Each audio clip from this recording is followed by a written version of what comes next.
original Britain style dances of our people over there. Joy, right? Ain't that right, Papa? Come on with your fat self. We'll go outside and sit out in front.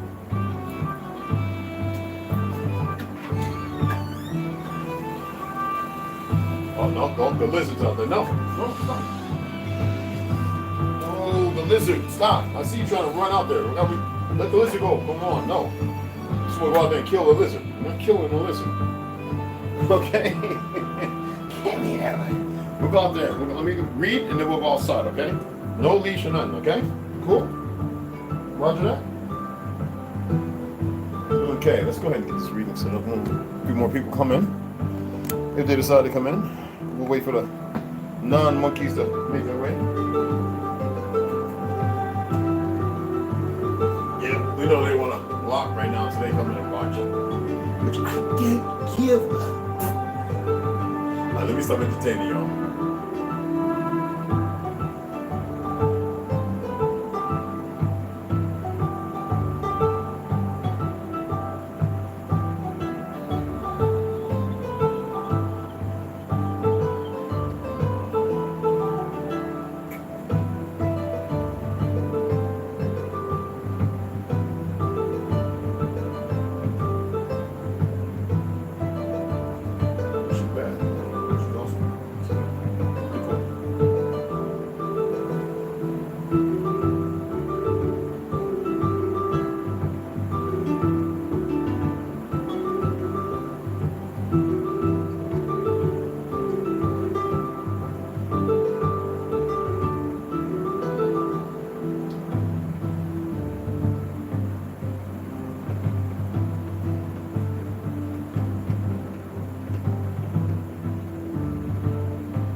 Because I got no charcoal.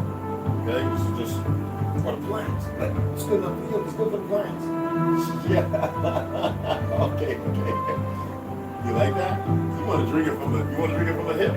You like to drink like I do, don't you? You're something else. Matter of fact, let me go and get this one. They can hide you as long. You can hide them as long. You can hide them as long as you want. Little monkeys. Algorithm ain't got control over shit. Show you right quick before we get to reading this, because y'all know how I get down. You know I like to show y'all some shit. Okay? And I actually did about 4 bottles of water. It takes a long time, guys, to run the water through my purifier using American-made charcoal and lime filters compared to the Chinese crap that I was getting. I never used the Chinese crap because that's what it is. Once I had to read up on some of the reviews. Anyway.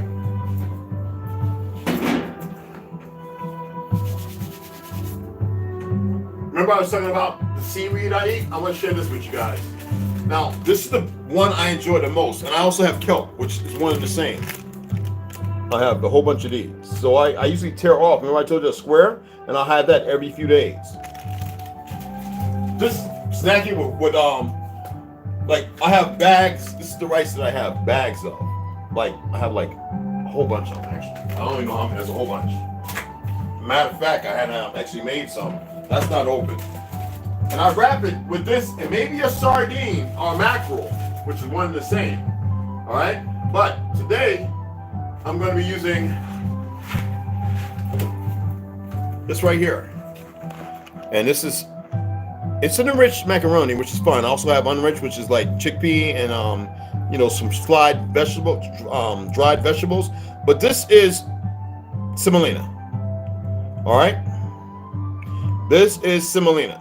This is, you don't want it with crap that's unnecessary when it comes to spaghetti.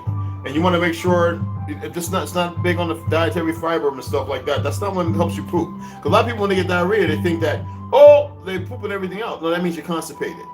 And it has nothing to do with water or anything. It has something to do with microbial deficiencies.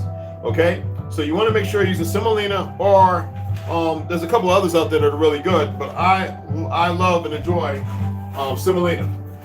And if it's not that, I get Bartoli, and I've got quite a few of those, and I like the legume, okay? Because this is bull durum and semolina. And usually with the bull durum is when I eat. I actually have, I thought I gave it all away, but I actually still have like, I'm gonna show you. I still have like 12 of these. So crab claws, and these are some of the best by Open Nature. Actually, I took one down, but I'm not eating it today. This is gonna I'll probably eat this like Tuesday or something like that. But I took this one down. It's thawing out right now. I'll probably eat it like Tuesday or Wednesday if I decide to eat it. So, but yeah. So I have my plant-based meatballs, and they take about 10 to 12 minutes. Let's take a look. I gotta sweep up and mop up in here. It's Sunday. I'm doing a whole lot of things actually. All right. Okay, they're almost ready. About another 4 or 5 minutes. About 4 or 5 minutes. This is the water I'm going to be using, the Pure Life, to filter that out. Let me grab that up real quick. Let's go back in here. I'll set it up close when we get ready to sit down. So, oh shit! I put it back over here. My fault. My ass. This is what happens when you're doing a whole lot of things, people. Now, I'm going to share this before I get started. You don't have to stir this again, people. Okay? Once it's set up, you want it to sit for 24 hours. No more, no less. 24 hours. It goes all over, it's fine. And the reason why we're going to rinse it, because if you don't rinse it and you bake it, even if they're baking it, if you don't rinse it, even though this is not Kingsford, this is not, you can't use regular that charcoal that's pressed crap. You got to use lump coal from certain trees. The reason why is even this, if it's not rinsed for the activation, it can't grow mold. And that mold can cause, even though we know white mold is actually kind of good for you, but coming off of coal, organic natural lemon juice, you don't want that in your system. You dig what I'm saying? Because not only is it going to absorb impurities, it's going to absorb everything else. You know, and besides some other things that I've heard that may happen. So just don't stare it. This is exactly. All right. I said it was a pound yesterday. It's about a little, almost 3/4 of a pound, which is fine for me. Make more than enough to last for a long time. I've given away a lot of fucking pills and sold some bottles of pills, you know, for like $25. Like, yeah. So I think it's like, it was about 30 capsules, one a day. Yeah, for depending on two if you feel like you get poisoned from something. So $25, 30. You know, and people are like, why don't you make a label and sell it? For what? If I'm making it, put it in a label, I can sell however I want. Fuck a FDA and IRS, all that bullshit. I don't recognize none of that crap. And those are all enemies of the state or whatever you want, the people anyway. Anyway, because if you believe it's enemies of the state, you are the state. So I'm going to enjoy showing y'all how to do this. I did it before. I did a quick, simple way of doing it, but you're going to enjoy this. Don't stare it. Don't stare it.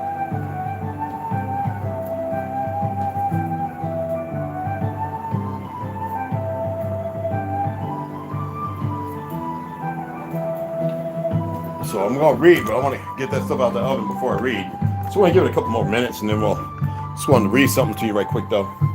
I know a lot of people are like, yo, Red, all this information, that's fine. They all probably got it from each other, blah, blah, blah, blah, history, and stop being ignorant. You'd be surprised that a lot of authors, though we know that there's a group of individuals that established a new world history and to keep everybody off the beaten trail, you know, keep them off on the beaten trail instead of the same trail followed by all the idiots instead of the trail of truth.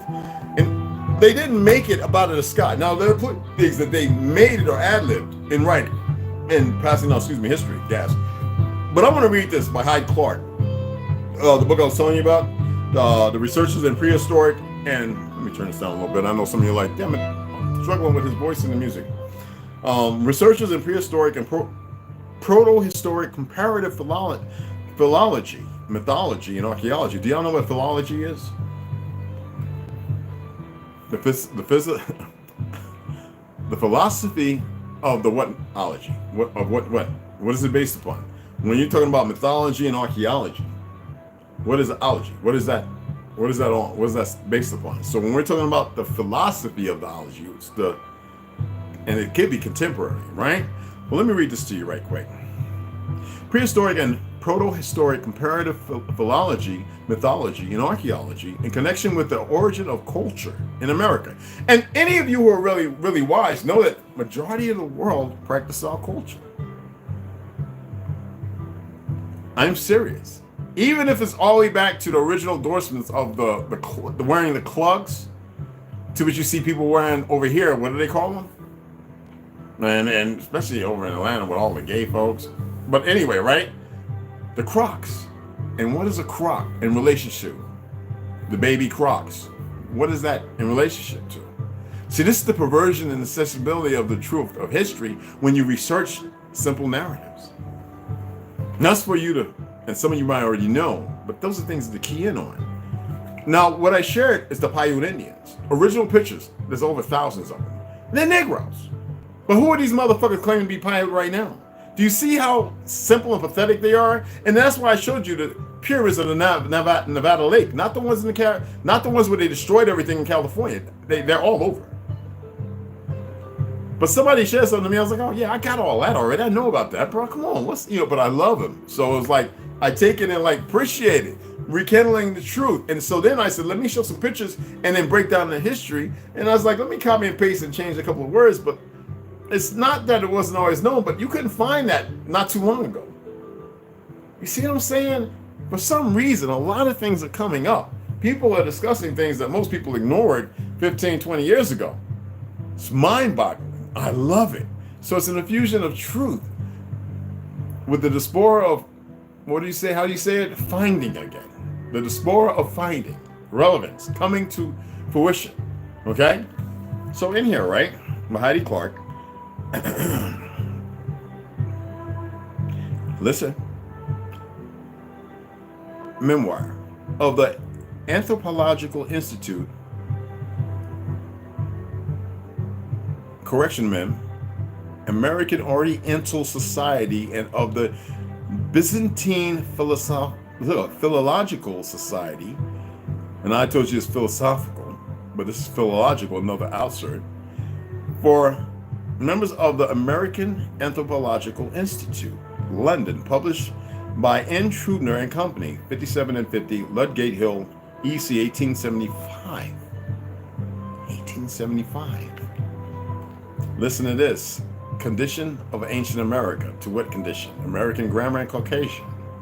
Caucasian has nothing to do with pale skin. Relations of American languages to Old World. Part 1, Prehistoric Comparative Philology. Eskimo, 6 short races, 7 Pygmalion, Wolof, Khand, like the African. Not these motherfucking Mongols running around who don't know that these books exist in their ignorance. And they did this with purpose, knowing that many of us would know, and many will find out. And right now, the turbulence, my Mongol brothers and sisters, you ain't that badass. And y'all need to straighten up. Let me go on. Sendhead, Niam Niam, Tasmanium, Garo Yuma, Karab, Dohomi, Aka, the Akata. You know what that means, right? No, you don't. Agor, Akash, Abga Gorani, the Garanfo, Gachian, Vasco, Colonian, Bas, Kal, Halses, Asante, Ograyan, Himalaya, Origa, Yograyan, Magaya, Mega, Fennec. We're talking about the proto-original indigenous autochthonous people. In a relationship. I mean, Benjamin Franklin, that Negro, or so-called the past, already told you that Germany and all them places were swarthy. And swarthy, if you look it up, still means what the fuck it means. It don't mean some light-skinned, pale-skinned, no. It means a Negro, period. I just wanted to share that a little bit. And then we're going to be getting into ancient and modern Britons. We're going to break into this. And I'm going to, actually here, I'm going to read you the contents. And then we're going to go to one of those, the first page, and we're going to start looking at certain things before we really get into the deep. And then we're going to go right and get right back into Jews and Muslims of British colonial America. And you know I do a long read on it, okay, as I stated before. And later on, we're going to break down the Algonquins finding Europe. We're going to still read this, but not today. And that way you'll have this, and when we go back to this, Jack Forbes, you can see how the narratives have been painted. And you'll see how history changes a little bit, but you can always go back to the truth of it, regardless of who's painting a new picture. Because some people are poised to do something, they're snatched up, and then somebody says, but you need to do it this way. When you think about Marcus Garvey, you know, that's the OSS, CIA, you know, Walter Plecker. Rockefeller was behind all that. Are y'all aware of that? Y'all aware of that? Mr. Rockefeller? Mr. Rockefeller was behind all that shit. Hal Celeste, punk ass. Well, you need to make sure all the people in the Caribs and all them Jamaicans and all the motherfuckers in Africa and all that other shit know the truth and how they lived and then how they died. One very young and one made it to 80, but in obscurity. Not rewarded because they failed. For these Negroes still walking around Jamaica playing reggae, talking about Hal Celeste and all that dumb shit with pale skins in lieu. Because some of them niggas, come on, some of them are original Irishmen. Not African. The original Dutchman. The original English and German, Proto-German men. That's right. All their relatives, don't get it fucked up. All their family. They're just skewed, smoking too much of their wacky tobacco. Whereas not so medicinal now.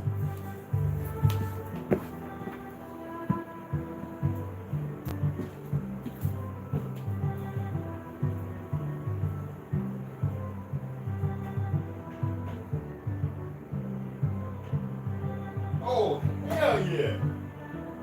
Oh, this is going to be a bomb. Turn it off and let them sit in there. Oh, this is going to be so fucking good. Oh my God. Oh, this is going to be good.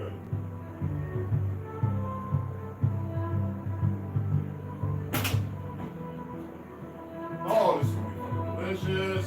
Olive oil on that bad boy. Okay. Now I'm going to see. Oh, shit, I need to go. Hold on.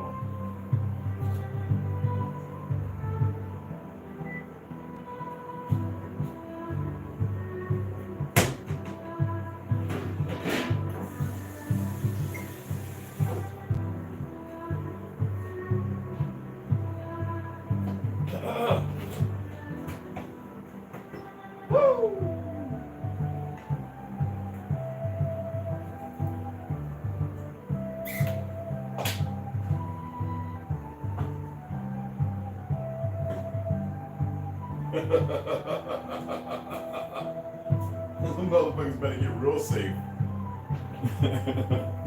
Put my Timberlands on. I'm about to go out here in shorts and bask in the sun after this read. Oh, I got some ginger and lime.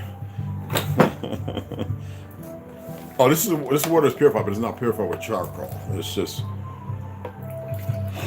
like you would consider if you were to take 2 bottles, put them on fire, and have salt water in one, and wait for it to boil the water. Because if you're on an island somewhere and you find 2 Coca-Cola bottles or something like that, you make a fire with the coconuts and husk and everything, the bamboo. You get that fire nice and warm, it gets really hot. You get the 2 bottles and seawater in one, and you put those bottles together. Now, if you know how to mess with, bamboo leaves and all that kind of stuff, then you can go ahead and tie it off. But what you want to do is have a little air. So what happens is when this boils, that fresh water will go over here and get collected in this bottle. And all you do is, it's going to be hot. So you might want to take those big old leaves and stuff to use to pick the bottles up. Hopefully they're not porous ones, they're old. But anyway, on most islands, they're very old. You get fresh water that way. Okay, just wanted to share that in case somebody ends up on an island or displaced somewhere with some unpalatable water and you got bottles all around you and you know how to make a fire. There you go. So I went ahead and cracked it, turned it off. Battle hymn music for me. Let me stop being weird, okay? Ancient and Modern Britons, Volume 1, by David Mack Ritchie. The contributions of David Mack Ritchie to Black history, we know that's a misnomer, but we got to deal with the ignorance of it all, is enormous and cannot be disputed. His work inspired such luminaries as Gerald Macy, John Henry Clark, and Godfrey Higgins, to name a few, in the quest to expose the age-long conspiracy to hide, in many cases, to distort the contributions of melanated people in science and inventions by melanated people, because it says African Tree Press published 2 volumes of Ritchie's work as proof that melanated blacks, I hate that fucking word, were adventurous. This is why you got to write these motherfuckers that are still alive and tell them, motherfucker, stop using that term black, you bitch nigger. You got to tell them just like that. Well, and I can tell you, if they come watch these videos, because I heard some people have been watching these, so are kind of prominent. Yeah, and y'all need to lash out at these motherfuckers. Anyway, blacks were adventurous in discoveries while others were still barbarians. And if you go to their pages, tell them, check out Jim Lucy. Tell them what my name is and tell them, hey, Jim Red Wolf. And if you got something, say, hey, look, man, we can do a live together. I would love to. It is of paramount importance that such iniquities in the portrayal of the lives and times of early melanated be removed. And the core, listen to this, it is of paramount importance that such iniquities in the portrayal of the lives and times of early blacks be removed, and the core of those works be brought to the general public for their scientific merits. Racism and the dictates of Jim Crow laws as practiced in the past, it's not the past relevant, very close, but 70 fucking years ago, just not to continue to dominate academic, which lasted up to about 40 years ago and still persisted in certain goofy ass states, countries, all right, to dominate academic research and integrity. All them races should have been ran out of them towns long ago, motherfuckers, but y'all sleeping. A race of men now rejected from society for the sable skin and frizzled hair, who founded on the study of the laws of nature, those civil and religious principles which still govern us today, shall be honored and celebrated. Dr. Sanusi. Now, my thing is not to be biased at the terminology they use, but to dismiss them and dispel them based on the relevance of truth, because many people would find themselves to be literate, intelligent, and highly, no, they tell on themselves because they can't animize the truth. Whenever you're telling a truth and you relegate it with lies, you are part of the conspirators' conspiracy of work that deny the truth and relevance of who a people are. If you're going to be writing about a people, no matter who the fuck you are, you dispel yourself, not the narrative put out on paper, but how you display it. So bring Umar the fuck over here. Bring any of them. I wish Mr. Clark was still alive. And even he told you that we were always here. And he utilized out of Africa. But when he was talking about Nubia, do you know what Nubia represents? Nubia represented America as well. That's a false name. Adrel, which I call it still. Always have. A name unbeknownst to the fucking enemy. Well hidden. Many things have been hidden from those fucktards, even with their digging and finding. Like the fucking Ashkenazis trying with their damnness with the Hindus, the original Hindus, not these monkey fucks now. Not all of them, because I got ones who I love and I cherish them, not the monkeys over there, because they're separated. And not those in Ethiopia, because they didn't really want to break it down to them. And the parts they gave them were mostly scripted lies, practiced early on for centuries. That's why they had to create that fake ass language they speak now. And teach a whole bunch of people here a bunch of bullshit. Anyway, chapter 1. Fair whites and dark whites. The Australoids, craniological testimony, Ugrians and Iberians, a real Indian theory, stone circles and their makers, distribution of the white races, early migration, and British types. Now you must know the time of this, right? Yeah, we already expressed that to you. Okay, so let's go ahead and go open to page 3, and then we'll get into what needs to be gotten into. Now we got contents and all that stuff, and I was going to go through all that and the different chapters and all that. We're not going to do that. We're just going to go right to book 1, and we're going to break right into it. Okay. When we talk about ancient modern Britons, chapter 1, whoever has gone into one of the antiquarian museums and glanced with some curiosity and perhaps with my apologies, y'all. Okay.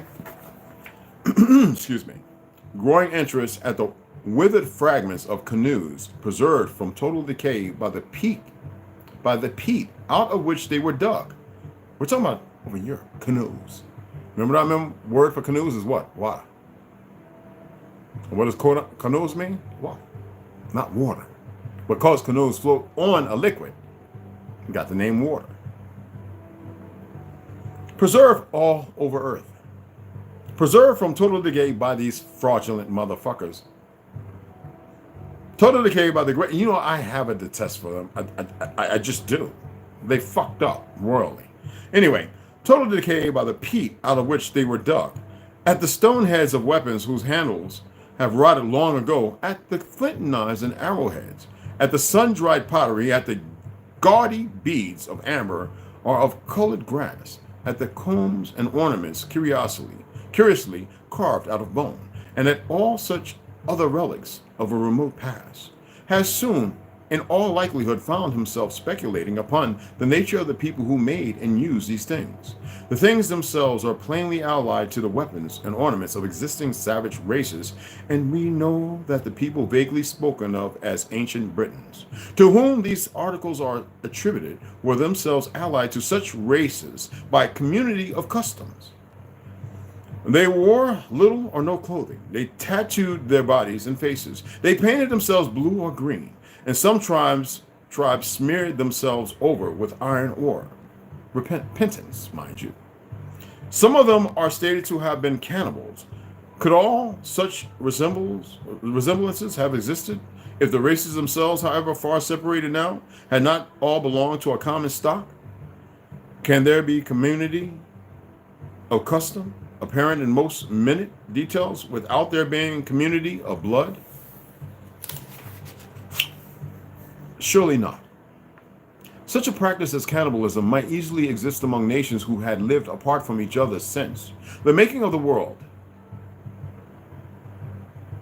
Similarity of design in weapons, ornaments, and pottery might, with less probability, belong to unconnected races, but there can be no reasonable explanation of the community of such an unnatural custom as tattooing the skin except this one, that the races amongst whom it was and is in use have derived it from a common origin, however distant in time the point of union may be. Now let me enlighten you all about cannibalism. Imagine Atlantis being destroyed, and then there are those who survived, had children, but the school of ethics and teaching, they were all hit when they never made it out, but a few went into occultism, so the perversion was there. Let's just say hypothetically that in that, regardless of all the smart and intelligence and the things that were in the DNA, something stopped it. And warring factions happened, which I know is not the case. You got to remember who's writing this. But let's, again, hypothetically, Let's say that the story has to paint this picture to keep you away from the truth or bring you closer to the truth and stir it as if they were unintelligible, yet they were on canoes, weapons, selling devices, able to reach a land and build. Culture we're talking about. Pay attention to the words, know the ledge. But to this, it may be objected. The ancient Britons were my ancestors, and the tattooed races of today are dark complexioned men. I am a white man. How could my ancestors be anything but white men too? The question suggests many counter questions. Who are you? Were your ancestors ancient Britons? What are the physical qualifications belonging to a white man, and are you fully entitled to be so described? Such counter questions, or some of them, are not so easily answered as may at first appear. The average modern Briton would be somewhat nonplussed, nonplussed, if he were required to give the names of all of his progenitors of the reign of Queen Anne, and not one could produce a pedigree that would show, to the satisfaction of critical antiquaries, the name and race of every ancestor and ancestress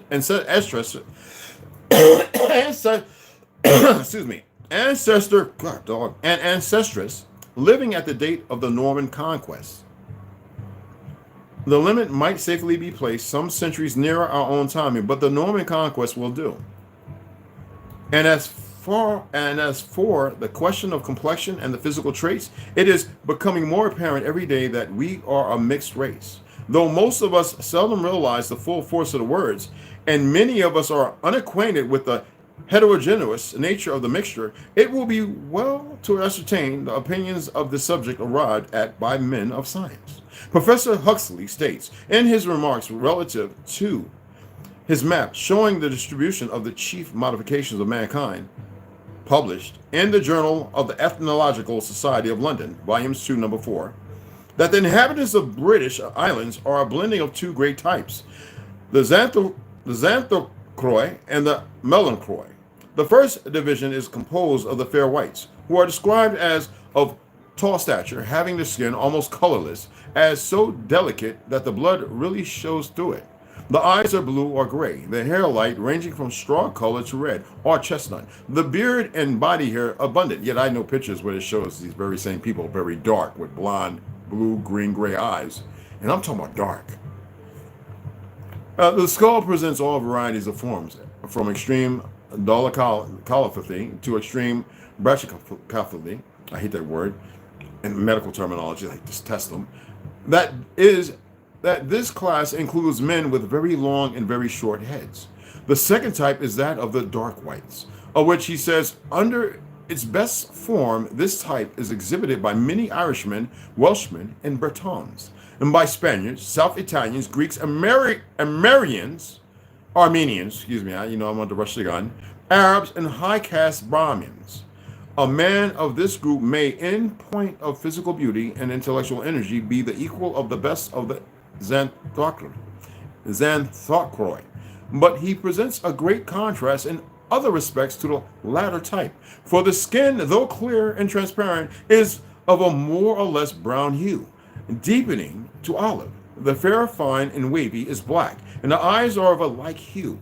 The average stature, however, is ordinarily lower than the xanthocoic, xanthocoic type, and the make of the frame is usually lighter. I am much disposed to think that the Melanchthoi are the result of an intermixture between the Xanthocroi and the Australoids. When one learns that the people who are understood to represent the oldest known inhabitants of our islands are thus classified under a denomination which covers the descendants of a supposed blending of fair whites and Australoids, one naturally inquires further as to the position and characteristics of these Australoids. On looking at the map referred to, it is seen that they consist of the whole aboriginal population of Australia, of the natives of interior India, the Deccan, and of the inhabitants of Middle and Upper Egypt, the whole area indeed that is occupied by the descendants of the ancient Egyptians. Now, Mr. Huxley depicts the Australoids in the following words. The males of this type are commonly of fair stature with well-developed torso and arms, but relatively and absolutely slender legs. The color, well, sound like the original Cherokee, huh? But we know we were built totally different. The color of the skin is some shade of chocolate brown, as the Twa or the pygmies of Mississippi, Louisiana, even all the way up to fucking Bama. Now, and the eyes are very dark brown or black. Their hair, and even California, mind you, and even in a place they want to call Texas and New Mexico. The hair is usually brave. That's why you see so many short Spanish Mexicans who still have the features of the original inhabitants, less the makeup of the Ashkenazi hybrid Arab bloodline that flows through them. The color of the skin is some shade of chocolate brown, and the eyes are very dark brown or black. The hair is usually raven black, fine and silky in texture, and it is never woolly, but usually wavy and, excuse me, childably long. The beard is sometimes well developed, as is the hair upon the body of the eyebrows. The Australians are invariably dolichocephalic, and the cranial index rarely exceeding 75 or 76. And often not amounting to more than 71 or 72. Now, the broad ridges are strong and prominent. What did they say about the people when they came to South America? Thank you. And though the frontal sinuses are in general very small or absent, the noma occipitalis, excuse me, I had to close my eyes, all right, is usually sharply pentagonal. Okay? The nose is broad rather than flat. The jaws are heavy, and the lips remarkably coarse and flexible. There is usually strongly marked alveolar prognathism, and the teeth are large, and the fangs usually stronger and more distinctly marked than in any other forms of mankind. The canines, the shovels. As regards those of this group to be found in India, he says, the only people out of Australia who present the chief characteristics of the Australians in a well-marked form are the so-called hill tribes, who inhabit the interior of the Deccan and Hindustan. An ordinary coolie would pass muster very well for an Australian, though he is ordinarily less coarse in skull and jaw. As I have mentioned, he also includes the descendant of the ancient Egyptian under this heading. For although the Egyptian has been much modified by civilization and probably by admixture, he still retains the dark skin and the black, silky, wavy hair, the long skull, the fleshy lips, and broadish alley of the nose, which we now distinguish his remote ancestors, and which caused both him and them to approach the Australian and Dasio more clearly than they do any other form of mankind. The same eminent authority states in another place, I shall be inclined to look among the Papuan races of New Guinea and New Holland, for the nearest allies of men to whom the shell mounds of Europe once belonged. Of these people, he speaks of the following terms. In the Andaman Islands, in the peninsula of Malacca, in the Philippines, Negritas, in the islands in which stretch from Wallace's Line eastward and southward, nearly parallel with the east coast of Australia to New Caledonia, and finally in Tasmania, men with dark skin and woolly hair occur, who constitute a special modification of the Negroid type, and the Negritos, only the Andamans, have presented skull approaching or exceeding an index of 80. All the Negritos, the crania of which have been examined, are dolichocephalic, some shit like that, phallic, like, big, like, all right, excuse me. But the skulls of the eastern and southern Negritos present, as I have mentioned, a remarkable approximation of the Australoid type, and differ notably from the ordinary African Negroes. In the great brow ridges and the pentagonal normal occipitalis, the best known and the most typical of these eastern Negritos are the inhabitants of Tasmania and of New Caledonia, and those of the islands of Torres Straits and of New Guinea. In the outlying islands of the eastward, especially in the Fijis, in the Fijis, motherfuckers. The Negritos have certainly undergone considerable intermixture with the Polynesians, and it seems probable that a similar crossing with Malays may have occurred in New Guinea. Now, the Polynesians are like us. I've actually witnessed some of them actually starting to admit why they call themselves black. The original inhabitants who are in detest of the pale skins and the New Asians who they filled one and the same. Isn't that funny how that's coming to truth? Now, the now extinct, I guess it's like a little ass whooping. Anyway, the now extinct Tasmanians, who are not extinct at all, who belong to the most typical division of the Eastern Negritos, have been particularly described by Mr. James Bonwick, because a lot of them were brought here and in Europe, FRGS, in his Last of the Tasmanians, the contents of which book are thus summarized in the Ethnological Society's journal.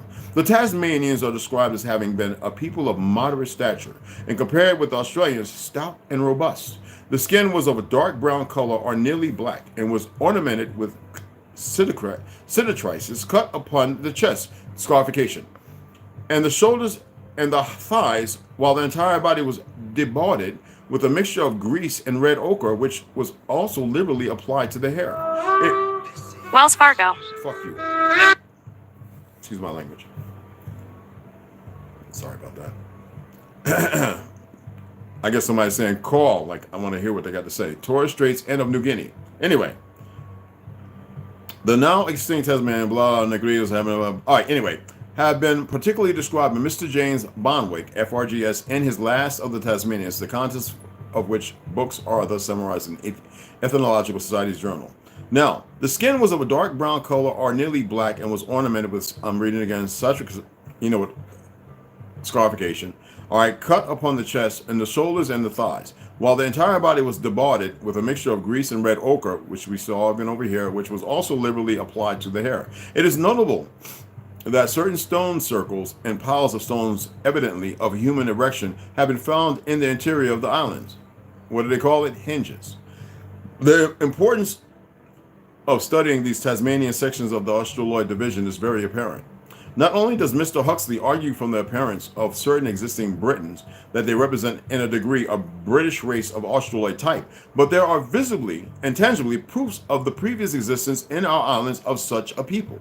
These proofs are craniological. We know, says the writer of a small pamphlet on the subject in parentheses, that the first inhabitants of Britain, and in brackets it says, let us say, certain tribes of ancient Britain, and more especially those of the northern parts, were craniologically of a type approaching to the Negro or to the Australian race. In the autumn of 1865, Mr. Samuel Lang discovered a quantity of human remains near Chios, in the county of Caithness, which is based upon Carthage. You know what I mean. Okay? And they were submitted by him to Professor Huxley, whose notes on these remains point remarkably to such a conclusion. The skulls found in Cambridge mounds in Great Britain, and which Dr. Daniel Wilson refers to as being those of the earliest race, are generally long and narrow shaped, not Mongolian mongrel. Anyway, and prove beyond doubt that the race to which they belong was absolutely, at the time, however much development might take place afterwards, of the very lowest type of humanity. Now, the grounds of the assertion that the Australoid type belong more especially to the northern part of the island are not given in the pamphlet just quoted from, but the presence of the family in the Caithness, as in Catherine in this district, is known mostly clearly by the Chios skulls. Their era does not seem to be agreed upon, and indeed the length of the epochs of prehistoric incidents is somewhat bewildering by reason of the conflicting conclusions arrived at by various savants and their followers, some of whom manipulate their hundreds of thousands of years as calmly as manipulate, you hear me, as easily as an ordinary man does his centuries.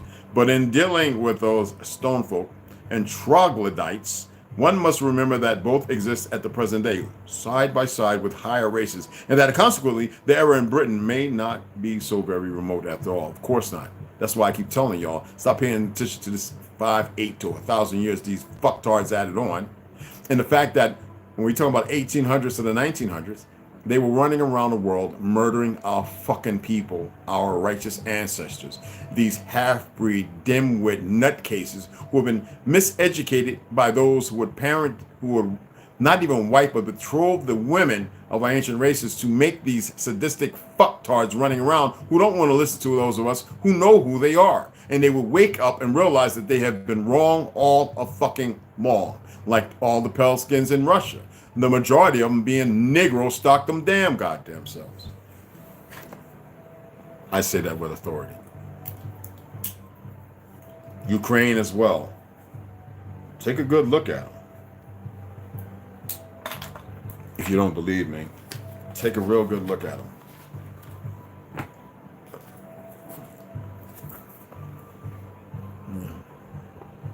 Caitlin O'Brien, wonderful Negro name. Rondo, what's going on, beloved? Good to see you here, Caitlin. Snoo, what's up, baby? Original Lone Wolf, much love and respect. Where in the world? Oh, what's going on, beloved? Yo, what's happening? Yo, Rondo, what's up, beloved? I had to hit y'all up. They always messing with the stream, man. They always gonna do something. It's all right. Hey, we're gonna keep moving forward. Let's go ahead and get into Jews and Muslims of British Colonial America. Now, with that, you would think that I would go and start reading Algonquin's Finding Europe or American Discovery of Europe. No, I got about 3 other books. No, we'll get into that. I want you, I want the moisture. I want it to suck up. I want you to, because that was an excellent book when my brother sent it to me. I was like, I'm going to get into it because I got plenty. And I love Kira Mio for sending me these books. You know what I'm saying? Yeah, don't say this hi. Say, hey, salute everybody. Be a little more lively. Sound a little, you know what I mean? Be a little lively. So Jews and Muslims in British Colonial America, Elizabeth Caldwell Hirschman and Donald N. Yates. Okay? Let me take a sip of this ginger and lemon. Let me see how it rides.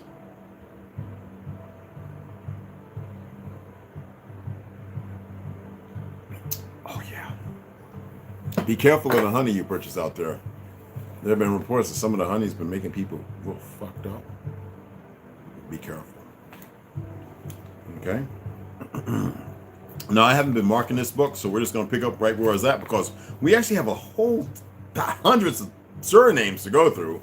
But it only points back to a lot of, I hate saying calling people Spanish. If you think you're indigenous, how the fuck are you Spanish? You're not indigenous if you're calling yourself Spanish. No. And if you don't know your family's heritage and you say, oh yeah, but we're the Indians, no, shut that shit up. Being a remnant of who you are and then having other people admixtures who play the role of you, who would soon as cut your fucking throat and you unaware of your true brother in here, that sounds pretty inexcusably pathetic in the time and age of wake the fuck up.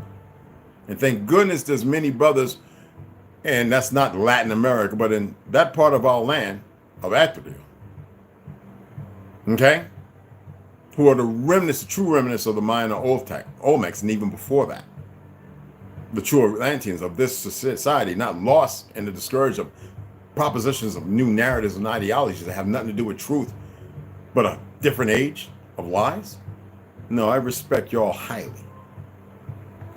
If you come talking to me, man, I'm Spanish, get the fuck out of my face, cuz. That tells me you don't know who the fuck you are. Melungeon and Cumberland Gap projects. Let's get it in. Spain also planted colonies in Florida and in the Carolinas. As many have previously noticed, Sephardic... I showed you the book, right? My apologies if I didn't. I think I did. Have previously noticed Sephardic DNA... This is about Ashkenazi fucks, too. Remember that. Sephardic DNA and their lackeys, profiles, and surnames are still evident in the population of the lower Appalachian Mountains, notably among Melungeons, which we covered earlier.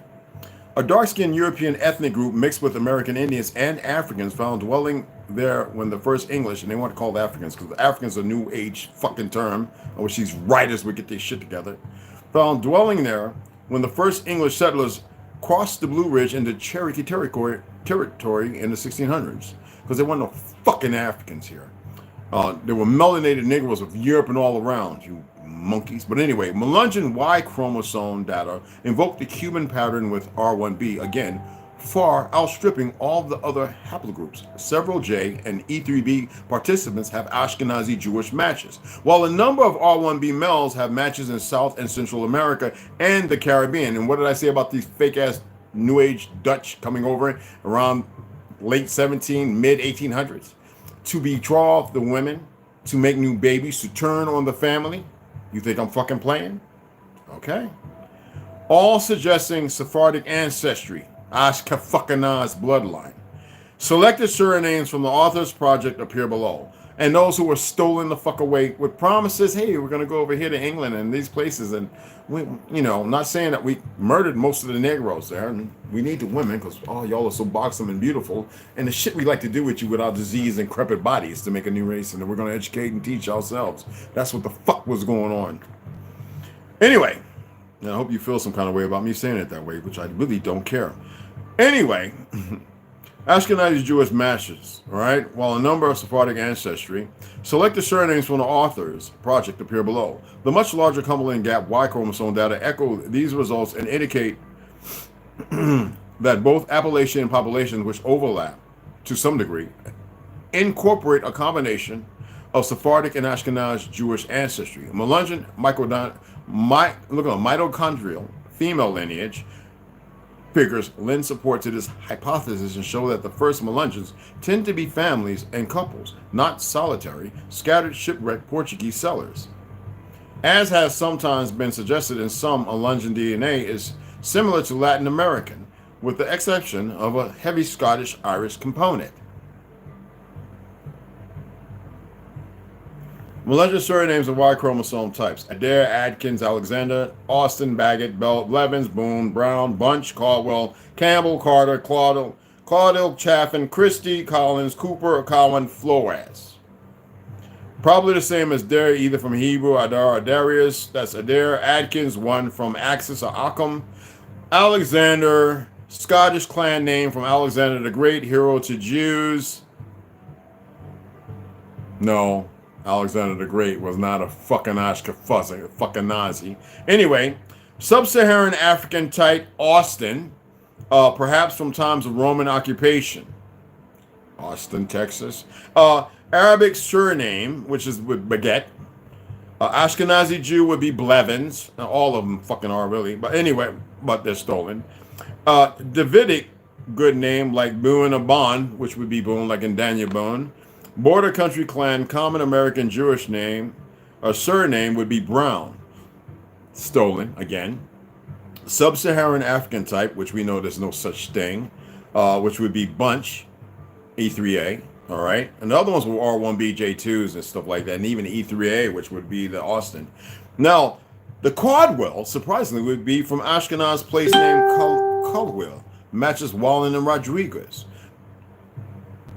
And Campbell, Y chromosomal Levi, Ashkenazi modal haplogroup. That's them distilling identities. When we say Ashkenazis, it's them, and they changing predominantly what existed.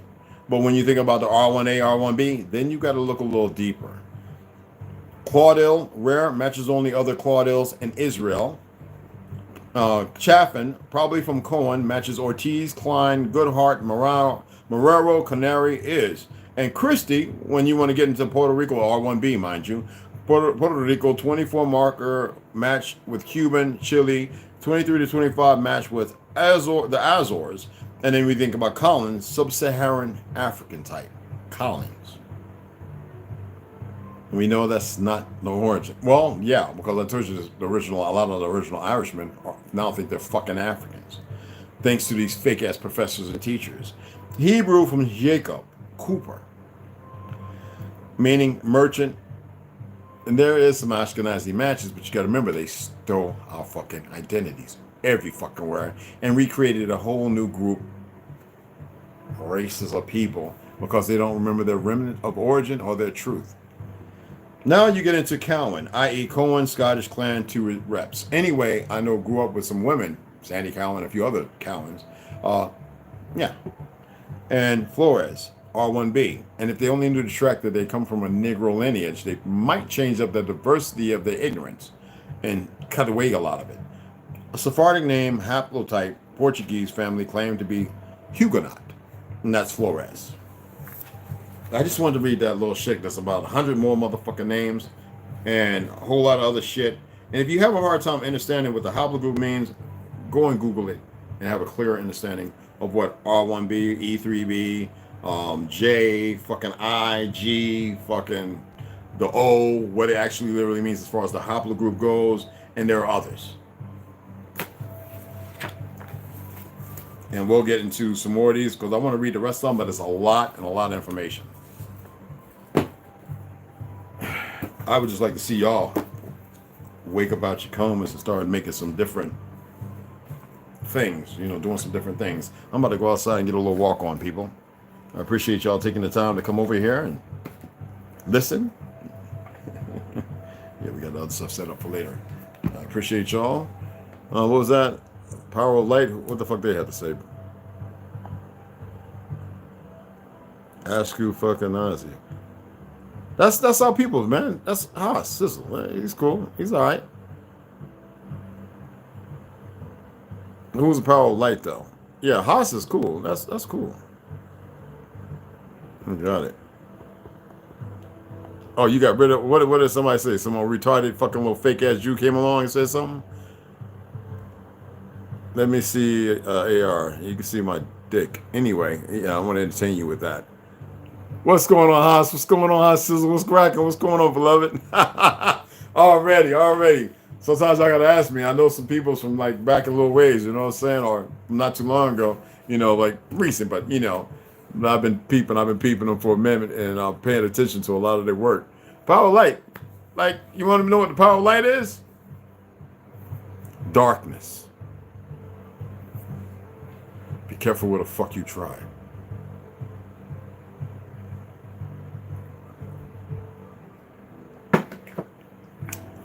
Fucking faggots. Anyway, I appreciate everybody coming on in.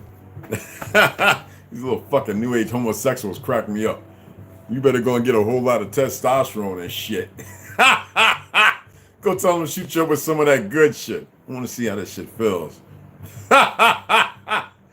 Fucking punks. Think we don't know where you are? Fucking monkeys. I'm glad they got enough of you so-called, what do you call it, crazies? Well, I love it. Anyway, I'm gonna see you cats in a little bit. Go ahead and get some of this sun.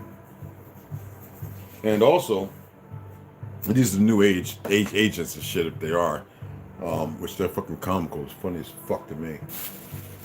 And they'll be the very ones when certain motherfuckers are standing over them that they never seen in the entire Earth's existence, even the parasites. They'll be like, what the fuck?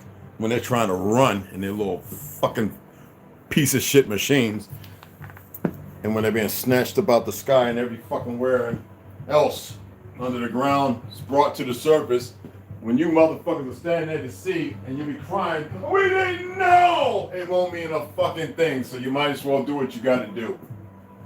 You stupid motherfuckers don't have a clue what's coming. Realms and all that. That shit's even, I can't say nothing about the realms. You motherfuckers keep thinking you're fucking with. I can only say for certain things, I think. You're stupid. Does he know he shouldn't be saying those things? No, motherfucker, I'm aware that I should be. You motherfuckers are dumb.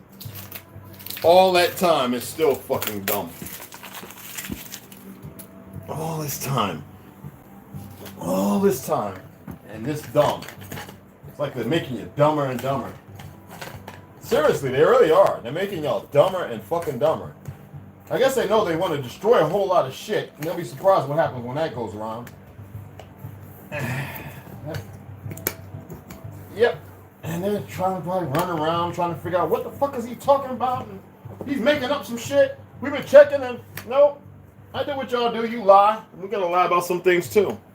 You simple-minded fucks. I'm not talking to my people in the audience. I'm talking directly to them. Yeah. Anyway, and they can change and manifest different, but they're stuck, and they don't really think they are. Oh, they're stuck like a motherfucker. Anyway, I'll see y'all here shortly. Man, love and respect.